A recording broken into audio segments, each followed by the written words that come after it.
Muito obrigado, Senhora Presidente. Senhor Ministro, vamos começar pela Caixa. Ao contrário do que o Senhor Ministro diz, não toda a gente ainda não sabe. O Senhor diz, toda a gente sabe o que é que vai acontecer. Infelizmente não, e é por isso que queremos respostas. Senhor Ministro, a emissão de obrigações perpétuas subscritas pelos privados é de quanto? São 1.000 milhões? Qual é que é o juro? São 10%?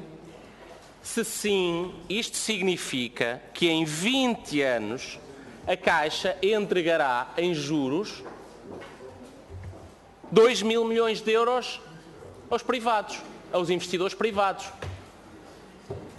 Em segundo lugar, a auditoria, Sr. Ministro, não respondeu quando é que ela vai ser feita, mas também não respondeu quem é que a vai fazer.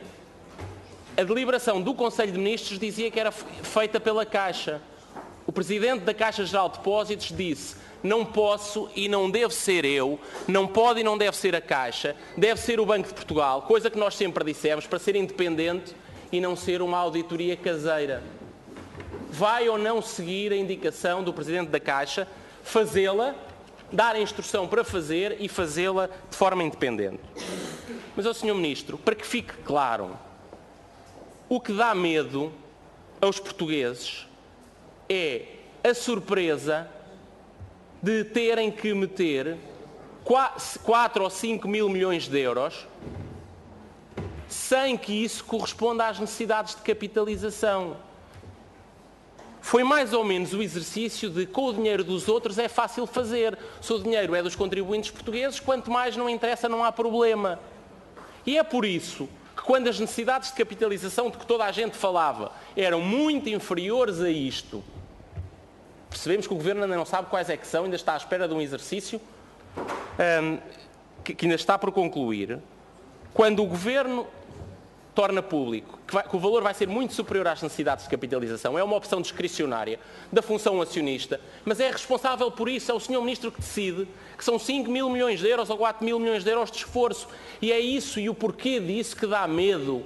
E, obviamente que fica a dúvida de porque é que os porquês não são respondidos. O Sr. Ministro tentou fazer, sim, o Sr. Ministro uma compressão, tentou fazer uma compressão do tempo. O senhor não é Ministro há 30 dias, é há um ano. Até hoje, a única coisa concreta que aconteceu na Caixa foi a nomeação de uma administração e um aumento brutal dos salários. Ó Sr. Ministro, o anterior Presidente do Conselho de Administração recebia por ano 232 mil. O atual, decisão sua, são 423. É quase o dobro. Um administrador executivo, por exemplo, o Vice-Presidente, recebia 120 mil euros por ano. Consigo são 330 mil, foi o que disse. São as suas decisões. E já agora, ao invocar o regime anterior, faça-o com seriedade. Porque o limite legal era um correspondente e que é aplicável hoje a todos os outros gestores públicos. Só poderia ser aplicado o outro limite com duas condições: se isso cumprisse e correspondesse à média dos últimos 3 anos e o Ministro das Finanças autorizasse. É que a Ministra das Finanças anterior não autorizou que o Presidente do Conselho de Administração recebesse 423 mil euros, nem 330 mil euros um administrador executivo. O senhor autorizou. E é por isso que tem que responder sobre a execução orçamental. O Sr. Ministro veio aqui dizer que o déficit em contabilidade pública está muito melhor. Presumo que se está a referir aos 80 milhões de euros que a execução orçamental de agosto revela. Sucede que mesmo essa é feita à conta de, por exemplo, entre outras coisas, já para não falar de despesas adiadas e da quebra do investimento público, mas de um agravamento dos pagamentos em atraso superior a 200 milhões de euros. Ou seja, bastava que estas verbas fossem pagas, que este dinheiro saísse, como era obrigação, e havia uma degradação do déficit em contabilidade pública. Depois o Sr. Ministro veio aqui ensaiar outra vez, tal como o Sr. Primeiro-Ministro fez na sexta-feira passada, a tese de que as coisas estão a correr mal em 2016 por causa da procura externa. Então entenda-se com a sua própria escrita. esta escrita que eu vou citar é sua e tem 2 dias. A estimativa para o PIB real em 2016 representa uma revisão de 0,6 pontos percentuais, resultado do contributo menos positivo da procura interna.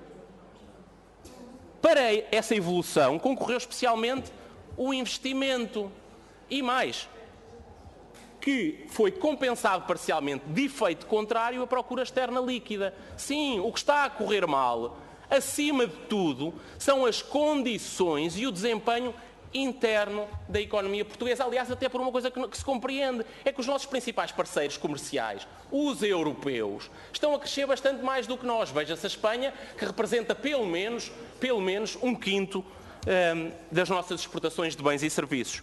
Eu vou terminar, Sra. Presidente.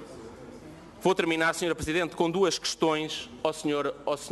Ministro. Em primeiro lugar, o Sr. Ministro ontem apresentou, foi o Sr. Ministro que o disse, na carta escrita, um plano B.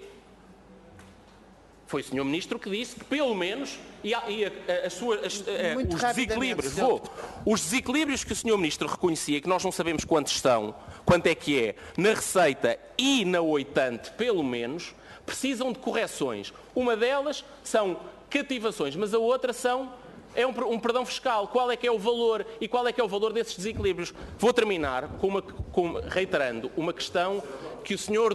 Deputado Duarte Pacheco aqui colocou, mas que é muito importante para nós não começarmos mal o debate da próxima semana.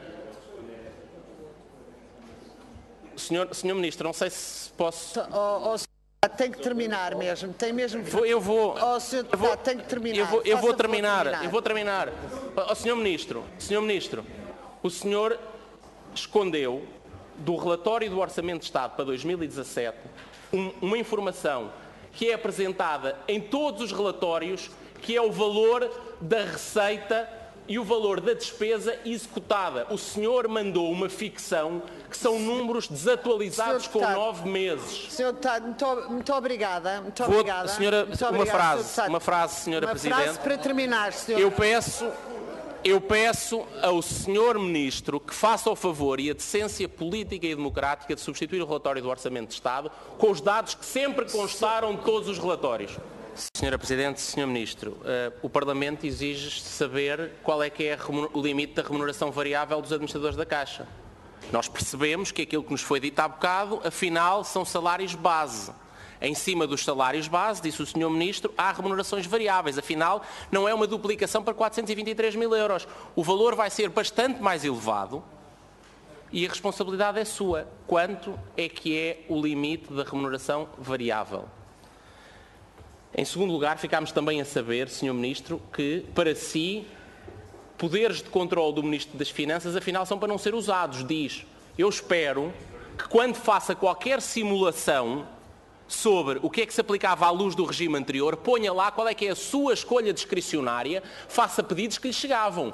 É que, por exemplo, o antigo presidente do IGCP, João Moreira Rato, chegou a funções com uma média de salarial muito superior àquilo que veio ganhar e ele, com acordo da Ministra das Finanças, aceitou trabalhar por um valor muito inferior ao limite da lei, porque a Ministra das Finanças naturalmente não aprovaria um salário que correspondesse à média dos últimos 3 anos.